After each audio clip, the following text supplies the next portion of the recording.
नमस्कार मंडळी, तुम्हा सर्वांचे स्वागत आहे। तर आज आपण पाहणार आहोत एक हेल्दी रेसिपी जी तुम्ही डाएटसाठीही नक्की फॉलो करू शकता। पटकन होते आणि पोट भरेल अशी छान रेसिपी आपण पाहणार आहोत। तर ती आहे मुगलेटची रेसिपी। त्यासाठी मी मूग जे आहेत ते कमीत कमी 6 ते 7 तास पाण्यामध्ये भिजवून घेतलेले आहेत। हे मूग तुम्ही ओव्हरनाईट ही भिजवू शकता। हे जे मूग भिजवलेले आहेत आता याची आपल्याला पेस्ट करायची आहे। तर त्यासाठी मी मिक्सरच्या भांड्यात काढून घेतेय मूग। त्याच्यासोबत थोडीशी कोथिंबीर, 4-5 पुदिन्याची पाने आणि हिरव्या मिरच्या 3 ते 4। आता आपल्याला याची छान पेस्ट करून घ्यायची आहे। पेस्ट करताना आपल्याला इथे एक काळजी घ्यायची आहे। पेस्ट आहे ती जास्त पातळ नाही पाहिजे आणि जास्त घट्टही नाही पाहिजे।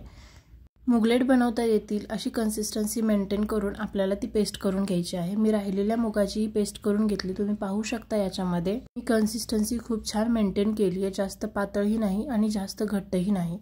तर आता पेस्ट करून झाली। आता याच्यामध्ये जातील मसाले। तर मी ॲड करते 1 चमचा मीठ, 2 लहान चमचे लाल तिखट मसाला।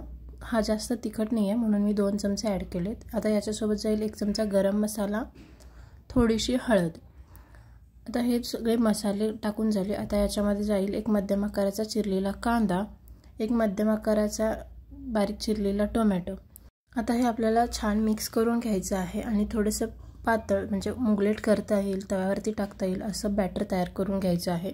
मी थोडंसं पाणी ॲड करून तुम्ही पाहू शकता अशा कन्सिस्टन्सीचं बॅटर तयार करून घेतलेलं आहे। बॅटर छान मिक्स करायचं, मसाले छान मिक्स झाले पाहिजेत आणि कन्सिस्टन्सी तर तुम्ही पाहू शकता अशा कन्सिस्टन्सीमध्ये तुम्ही करू शकता। तर आता बॅटर तर छान दिसतंय, छान तयार झालंय। आता आपल्याला पॅन गरम करून घ्यायचं आहे। पॅन गरम करून झाला की थोडंसं त्याच्यामध्ये तेल घाला। तेल खूप कमी प्रमाणात वापरा, मी नॉनस्टिकचा पॅन यूज करते त्यामुळे तेल कमीच लागेल। आता तेल आपल्याला सगळीकडे तव्याला लागेल किंवा पॅनला लागेल असं पसरवून घ्यायचं आहे।